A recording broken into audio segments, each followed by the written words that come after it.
What are some mistakes that you are making on your CV that are costing you job interviews? Hi, my name is John, the career coach, and today I want us to talk about what are some of the things that you're doing on your CV that are making recruiters discard your CV. And the first thing is, what is currently written on your CV as far as your present place of work?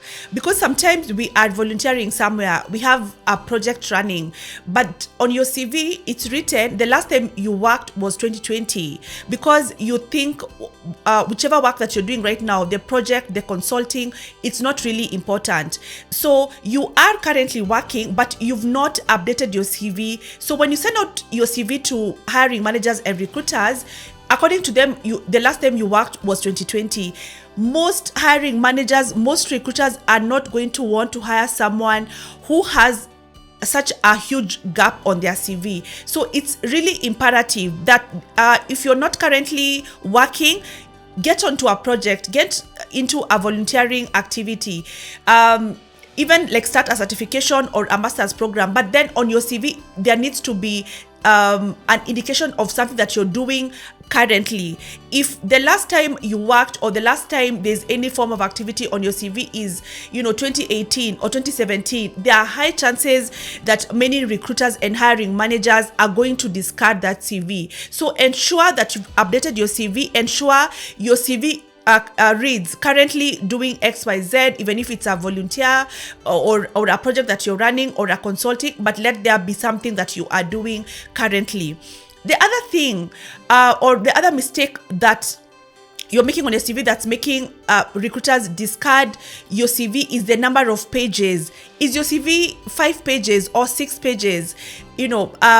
This really makes many hiring managers and recruiters discard their CV. Remember, the length of your CV needs to be like a woman's skirt, long enough to cover the content, short enough to keep things interesting.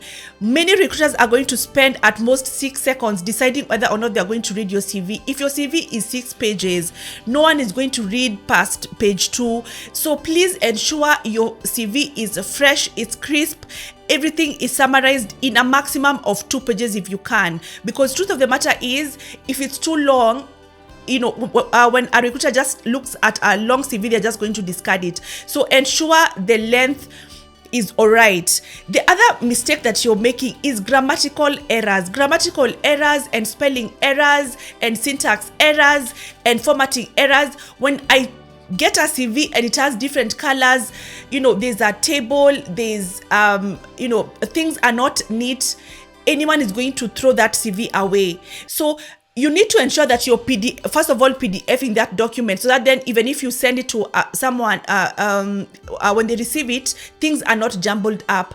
But other than PDFing the document, it needs to be visually attractive in terms of there are no mistakes. It doesn't look like it had an accident like 2 seconds ago. Your CV needs to look good.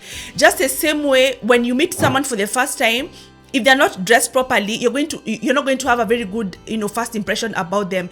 So in as much as the content of the CV needs to be okay, how the CV looks, how you've presented your CV, very, very important. The other mistake that is costing you interviews is that you are not tailoring your CV for particular jobs. So you're using one CV for all the jobs that you're applying for. Tailoring your CV for a particular job is going to significantly increase the chances that you land the job. And I know what I'm asking of you is not something that many job seekers want to do, because I know you're tired of sending out applications, not getting any feedback, getting rejections. I know you're tired.